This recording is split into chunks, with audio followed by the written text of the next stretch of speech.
Le chapitre 19 de Boruto Double Vortex est enfin là et disons juste que l'équipe Shinobi a vraiment brillé dans cette mission. On a Sarada qui snipe Ryu, Mitsuki qui nous fait une démonstration de son mode ermite et puis on a Konohamaru qui se fait littéralement dévorer. On a beaucoup de choses à discuter, mais avant de commencer, je vous invite à lâcher un maximum de likes et à vous abonner pour soutenir la chaîne. Merci et place à la review. La personne sur la couverture, c'est Moegi et le titre du chapitre est Konohamaru-chan. Ce qui pourrait nous faire croire que Konohamaru va enfin nous révéler son mode ermite de singe ou quelque chose dans le genre. Mais non, c'est plutôt en lien avec le concept de l'amour qu'on va aborder un peu plus tard. Le chapitre commence avec un flashback entre Araya et Shinki où il lui donne l'épée révélée dans le chapitre précédent. Il lui explique qu'il a infusé la lame avec son chakra et que s'il applique sa technique d'épée de style vent, il devrait être capable de manipuler le sable de fer dans une certaine mesure. D'ailleurs, cette épée est totalement cheatée, mais on y reviendra. Araya lui demande alors s'il est sûr de vouloir faire ça, car il n'aura plus aucune chance contre lui lors de leurs entraînements. Shinki lui répond en riant « Ce sera un handicap parfait ». Puis on passe à Shinki qui regarde par-dessus un balcon et qui dit que tout cela c'est pour mieux protéger son père, Gaara. C'est pourquoi il veut développer leur pouvoir au maximum. Araya lui répond alors « ton père, tu ne parles que de ton père adoptif ». Shinki lui rétorque « évidemment, et alors ?» Araya lui dit alors qu'il devrait aussi prêter attention à Yodo, ce à quoi Shinki répond « t'es un hypocrite, tout ce dont tu parles c'est Yodo ». Puis on voit Araya regarder Yodo. Bon, je ne veux pas faire trop de suppositions, mais vu l'accent mis sur l'amour dans ce chapitre et même dans les précédents, ça semble suggérer qu'il y a des sentiments romantiques entre Araya et Yodo, peut-être à sens unique. Il se pourrait aussi que Yodo aime Shinki, mais que Shinki ne ressente rien pour elle.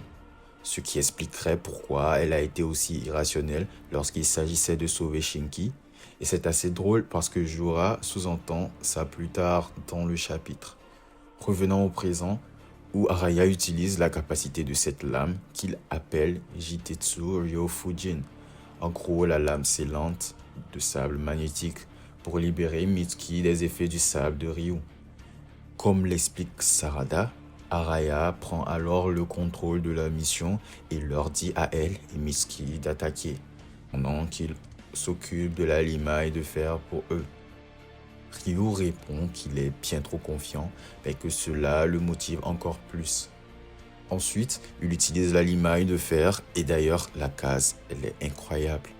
Araya annule complètement la limaille, ce qui est un peu fou considérant la puissance de Shinjo. Yodo, malgré le fait qu'elle ait mis la mission en danger, joue un rôle clé ici car elle utilise son ouïe amélioré pour indiquer d'où viennent les attaques, permettant à Araya d'anticiper et de les contrer avant même qu'elles n'arrivent, ce qui impressionne grandement Ryu. C'est à ce moment que Sarada fonce et utilise son Katon, boule de feu suprême, pour attaquer Ryu, mais il la bloque avec son sable de fer. Mitsuki intervient alors avec ses serpents de chakra pendant que Ryu est distrait par Sarada. On découvre que Mitsuki est en forme, mode ermite, et honnêtement, c'est l'une des meilleures transformations de la franchise. Il tente d'attaquer Ryu avec ses serpents, exactement comme lors de son combat contre Boruto, et Ryu esquive de la même manière, en se transformant en sable et en disparaissant. Mitsuki le note d'ailleurs, ce qui est important pour la suite. Yodo utilise encore son ouïe améliorée pour suivre Ryu et guider Araya vers lui. Araya utilise alors le pouvoir de l'épée pour forcer Ryu à reprendre une forme humaine et semble même restreindre ses mouvements. Mitsuki ne rate pas cette opportunité et attaque de nouveau avec ses serpents. Sur ce coup, on ne sait pas si les serpents ont mordu Ryu ou l'ont juste attrapé. Mais ça pourrait être important pour le prochain chapitre. S'ils l'ont mordu, ils pourraient avoir injecté du poison. Même si ce sont des serpents de chakra, Mitsuki pourrait les utiliser pour empoisonner Ryu.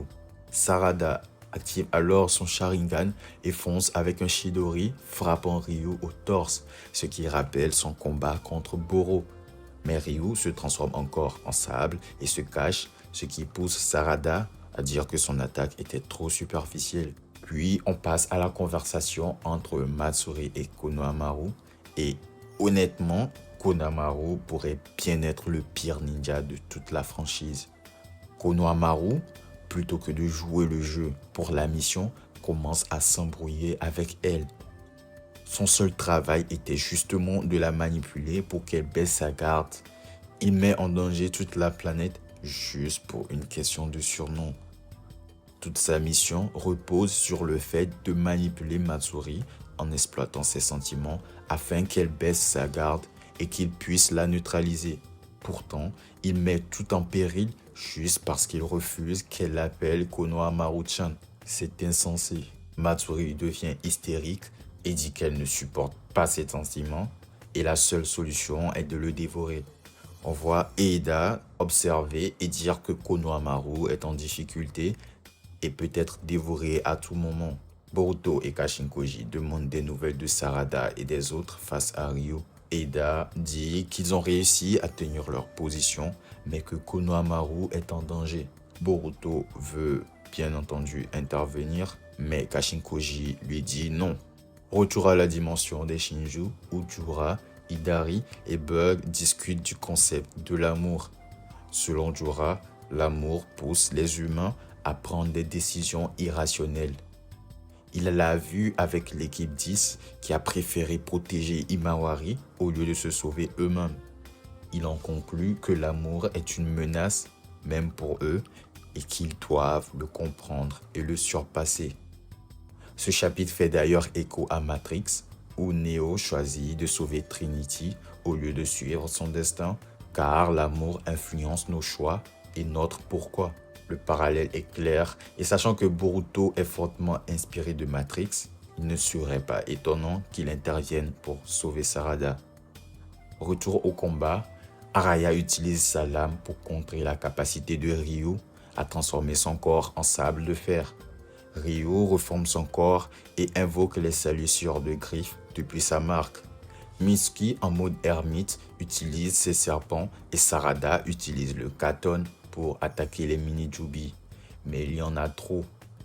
Yodo est en danger à cause d'un mini-jubi qui tente de la mordre. Alors, Araya utilise sa lame pour l'attaquer, mais il ne parvient pas à le découper complètement et sa lame se retrouve coincée. Ryu profite de cette opportunité pour se débarrasser de la lame d'Araya en téléportant la salissure de griffes. Ils n'ont plus la lame d'Araya pour contrer le sable de fer de Ryu, donc ils sont en difficulté. On retourne à Matsuri qui tente toujours de dévorer Konohamaru et c'est sur cette page que se termine le chapitre. Bref, ce chapitre était super équilibré entre action et développement thématique. Et vous, qu'en avez-vous pensé? Partagez vos avis dans les commentaires.